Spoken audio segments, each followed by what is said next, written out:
selamat datang di Batak Nesia Channel.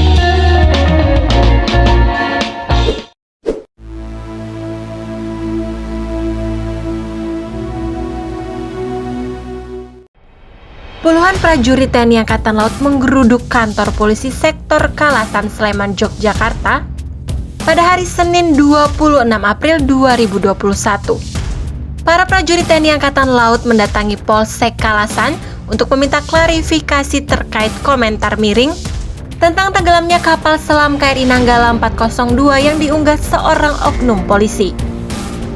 Dalam video yang beredar menunjukkan sejumlah TNI Angkatan Laut mengepung kantor Polsek Kalasan.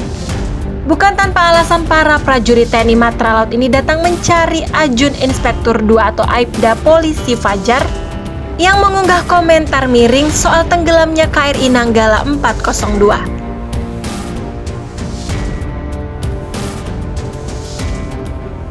Para prajurit TNI Angkatan Laut geram sebab saat 53 orang rekannya gugur dalam tugas, justru malah muncul komentar miring dari aparat polisi yang notabene adalah sesama aparat pemerintah.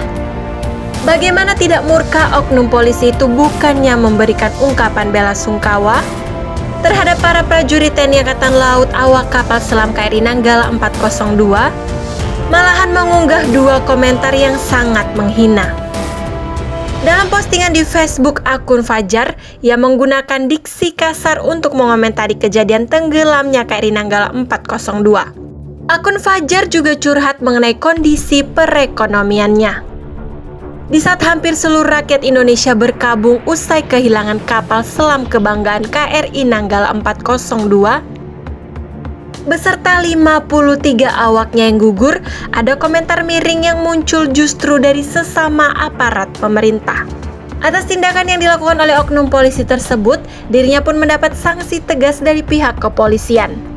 Dilansir dari Detik News, oknum polisi bernama Aibda Fajar Indriawan yang merupakan anggota Polsek Kalasan Sleman itu kini sudah diamankan Propam. Untuk sementara oknum polisi tersebut dinonaktifkan dari tugasnya. Aibda Fajar kini diperiksa terkait dugaan kasus ujaran kebencian dan Undang-Undang ITE. Dari pemeriksaan sementara yang bersangkutan tercatat pernah mengalami depresi. Saat ini Polda Yogyakarta masih akan memeriksa kejiwaan tersangka untuk memastikan apakah benar depresi atau tidak.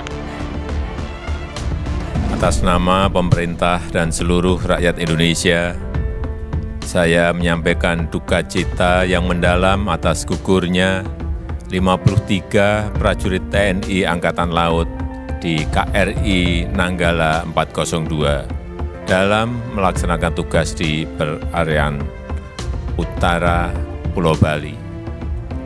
Mereka adalah putra-putra terbaik bangsa, patriot terbaik penjaga kedaulatan negara.